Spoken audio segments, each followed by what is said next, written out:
ایسے بڑے اللہ کے ولی بنے. ایک مرتبہ اپنے مدرسے میں بیٹھے ہوئے تھے تو ایک عورت آئی اپنا بچہ داخل کروانے کے لیے, داخل کروا کے چلی گئی. اگلی مرتبہ آئی تو دیکھا کہ بیٹا دال کھا رہا ہے اور خود شیخ عبد القادر جیلانی مرغا کھا رہے ہیں. تو وہاں کو غصہ آ گیا کہ خود تو مرغا کھاتے ہو اور میرے بیٹے کو دال کھلاتے ہو. تو شیخ عبد القادر جیلانی رحمہ اللہ نے دیکھے والدین ایک تھے, آج دیکھا کیسا بنا. شیخ عبد القادر جیلانی رحمہ اللہ نے فوراً فرمایا اسی ذبح کیے ہوئے مرغے سے جو پک چکا تھا, تم باذن اللہ اللہ کے حکم سے کھڑا ہو جا. وہ مرغا صحیح سلامت چلنے پھرنے والا کھڑا ہو گیا. اس عورت سے کہا کہ اماں جب آپ کا بیٹا بھی اس قابل ہو جائے گا وہ بھی مرغے ہی کھایا کرے گا.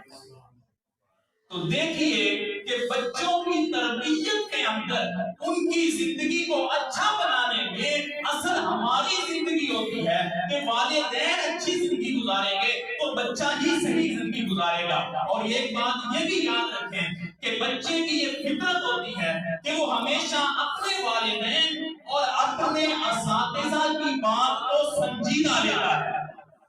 ہمیشہ اپنے والدین اور اپنے اساتذہ کی بات کو سنجیدہ لیتا ہے. تو جب آپ گھر میں اپنے بچے کو کہتے ہیں کہ آپ صحیح سے نہیں بول سکتے, آپ کی آواز اچھی نہیں ہے, آپ کا تلفظ ٹھیک نہیں ہے, چاہے اس بچے کا سب کچھ ٹھیک ہو لیکن وہ بچہ سمجھتا ہے کہ میرے والدین نے مجھے کہا ہے تو واقعہ میں ٹھیک نہیں ہوں, تو بچے کی صلاحیت دبنا شروع ہو جاتی ہے.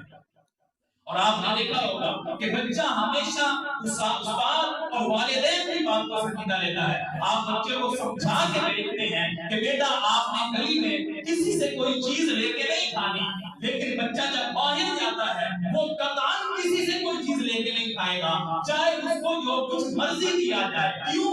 وہ باہر بندے کی بات کو سنجیدہ نہیں لے رہا, وہ اپنے والدین کی بات کو سنجیدہ لے رہا ہے, استاد کی بات کو بھی سنجیدہ لیتا ہے. سکول سے بچہ کسی سوال کا جواب سیکھ کے آتا ہے, گھر آپ لوگ اس کو جتنا مرضی غلط بتائیں وہ کہے گا نہیں میرے استاد نے مجھے ٹھیک بتایا ہے. تو اس لیے استاد اور والدین کی یہ ذمہ داری ہوتی ہے کہ اپنے بچے کو ہر طرح کی اچھی طریقے سے تربیت کرنی چاہیے. حتیٰ کہ فرانسیسی تحقیق کے مطابق اگر ایک بچے کو آپ نے کسی ایک بات پہ نہ کر دی ہے, اس بچے کے ذہنی توازن کو, اس کی تربیت کو برقرار رکھنے کے لیے دو باتوں پہ آپ کو ہاں کہنی چاہیے. تو اب آپ ذرا اندازہ لگائیں کہ اتنا بڑا کام اس کے اوپر بھی ہے کہ بچوں کی تربیت کیسے ہونی چاہیے. تو اس کے اندر چند ایک چیزیں میں نے آپ لوگوں کے سامنے رکھی ہیں کہ بچوں کی حوصلہ افزائی ان کی تربیت کے لیے بہت معاون ہوتی ہے کہ وقتاً فوقتاً ان کی حوصلہ افزائی کی جائے. اللہ رب العزت ہمیں صحیح معنوں میں اپنی اولادوں کی تربیت کرنے کی توفیق عطا فرمائے اور صحیح معنوں میں دین پر عمل پیرا ہونے کی توفیق عطا فرمائے. بہت ضروری ہوتی ہے. ایک مرتبہ ایک دکان پہ میں گیا تو وہاں پہ ایک نوجوان لڑکا, اس کے ساتھ چھوٹی عمر کا کوئی بچہ ہوگا. ایک کسٹمر آیا تو بچے نے کسٹمر کو ڈیل نہیں کیا, اس کو کرنا نہیں آ رہا تھا, شرما رہا تھا. تو یہ نوجوان اس کو ڈانٹنے لگا کہ کسٹمر آیا اس کو صحیح سے ڈیل کرو. تو میں نے بعد میں کہا کہ دیکھیں اگر آپ بچے کو ڈانٹتے رہیں گے یہ بچہ کل کو آپ کی دکان پہ آنا بھی چھوڑ دے گا, آپ کے ساتھ پتان نہیں آئے گا اور وہ یہ بزنس نہیں سیکھ سکتا. اور اگر آپ بچے کی حوصلہ افزائی کریں, اسے کہیں کہ کل ایک کسٹمر آیا تھا, آپ نے بہت اچھے طریقے سے اس کو ڈیل کیا کہ میں بھی حیران رہ گیا کہ آپ کو اتنے الفاظ آتے ہیں بولنے کے لیے. اب آپ خود تجربہ کریں گے, کچھ ہی دنوں کے بعد وہ بچہ ایک تو شوق سے دکان پہ آیا کرے گا کہ میری عزت ہوتی ہے دکان پہ, اور دوسری بات یہ کہ بہت تھوڑے دنوں میں آپ دکان سے بے فکر ہو جائیں گے اور بچہ یہ دکان سنبھالنے کے قابل ہو جائے گا. یعنی کہ یہ بچوں کی حوصلہ افزائی یہ بہت معاون ہوا کرتی ہے. اور اسی طریقے سے جب ہم لوگ بچے کی حوصلہ افزائی کرتے ہیں تو اس بچے کے اندر خود اعتمادی پیدا ہوتی ہے. وہ سمجھ لیتا ہے کہ میں بھی کچھ اچھا کہتا ہوں. جب بچہ گھر میں کوئی بات کرتا ہے آپ اس کی تعریف کرتے ہیں, یہ بچہ کل کو باہر دوسرے بچوں کے سامنے بھی, بڑوں کے سامنے بھی بڑے مطمئن ہو کر کے کانفیڈنس سے بات کرے گا. کیوں؟ آپ لوگوں نے بچے کو گھر میں اتنی اس کی حوصلہ افزائی کی ہے, اس کے اندر یہ خود اعتمادی پیدا ہو گئی ہے کہ میں بھی کچھ اچھا بول لیتا ہوں, تبھی تو میرے والدین میری تعریف کرتے ہیں, تبھی تو میرے اساتذہ میری تعریف کرتے ہیں. اور یہ بھی یاد رکھیں, اولاد کی تربیت اور اسی طریقے سے کوئی بھی ادارہ چلانے کے لیے, اس کو لیبر کو کنٹرول رکھنے کے لیے بزنس کے اندر دو طرح کے مزاج چلتے ہیں. ایک ہی ہوتا ہے کہ آپ اپنی لیبر کو غصے کے ذریعے کنٹرول رکھیں, اور دوسرا طریقہ یہ ہوتا ہے کہ آپ اپنی لیبر کو تعریفیں کر کے حوصلہ افزائی رکھ کر کے کنٹرول کریں. اور جب غصے کے ساتھ لیبر کو کنٹرول کیا جاتا ہے تو لیبر آہستہ آہستہ اس بڑے آدمی سے متنفر ہونے لگ جاتی ہے, اولاد بھی آہستہ آہستہ اپنے والد سے دور ہونے لگ جاتی ہے, کیونکہ ہر ٹائم بھی غصہ.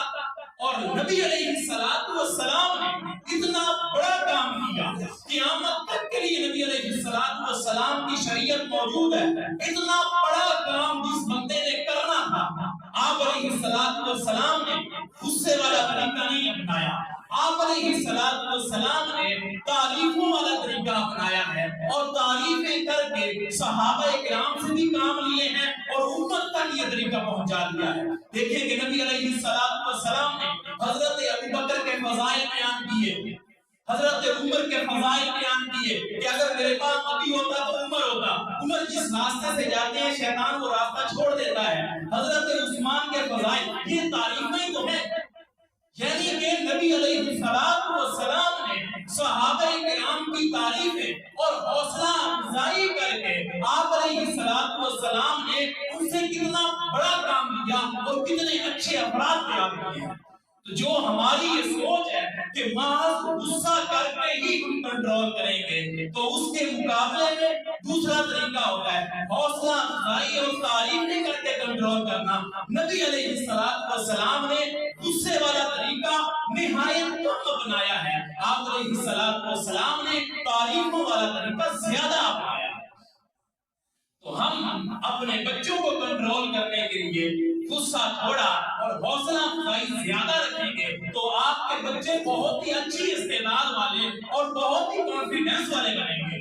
اور اسی طریقے سے یہ بھی ایک بات ہے کہ بچے زیادہ بڑوں سے نہیں, بچوں سے زیادہ سیکھتے ہیں. اس کا آپ لوگوں نے تجربہ کیا ہوگا, آپ اپنے بچوں کو لے کر کے کہیں جاتے ہیں تو بچے فوراً دوسرے بچوں کے پاس کھیلنے کے لیے چلے جاتے ہیں. وہ ہمارے بڑوں کی باتیں نہیں سنتے, ان کی اپنی باتیں ہوتی ہیں, تو وہ بچوں کے ساتھ کھیلتے ہیں, وہ بچوں سے سیکھتے ہیں. تو جس سے معلوم ہوا کہ بچے زیادہ بڑوں کی بجائے بچوں سے سیکھتے ہیں, تو اس لیے پھر اگلی یہاں بات یہ ہوتی ہے کہ ہم اپنے بچے پہ نظر رکھیں کہ وہ کن بچوں کے ساتھ اس کا اٹھنا بیٹھنا ہے, کیونکہ جو چیزیں ان کے اندر ہیں ہمارے بچوں کے اندر بھی وہی چیزیں آ جائیں گی. اس لیے بہت ضروری ہوتا ہے کہ ہم پھر اپنے بچوں کی دوستیوں کے اوپر نظر رکھیں کہ اگر اس کی دوستیاں غلط لگ گئی تو یہ بچہ کل کو بگڑ جائے گا, شرابی بن جائے گا, ہمارا نافرمان بن جائے گا. تو ہمیں پھر یہ ہمارے اوپر فریضہ بنتا ہے کہ ہم اپنے بچوں کی دوستیوں کے اوپر بھی نظر رکھیں تاکہ بچے کی تربیت بہت اچھے طریقے سے ہو سکے. تو خود اعتمادی بچے کے اندر پیدا کرنا یہ بھی بہت اہمیت کا حامل ہے کہ حوصلہ افزائی بھی کی جائے اور بچے کی تعریفیں بھی وقتاً فوقتاً کی جائیں. اور اسی طریقے سے بچے کو اسکول بھیجنے کے لیے بھی ہمارے بزرگوں نے طریقہ کار لکھ دیے ہیں.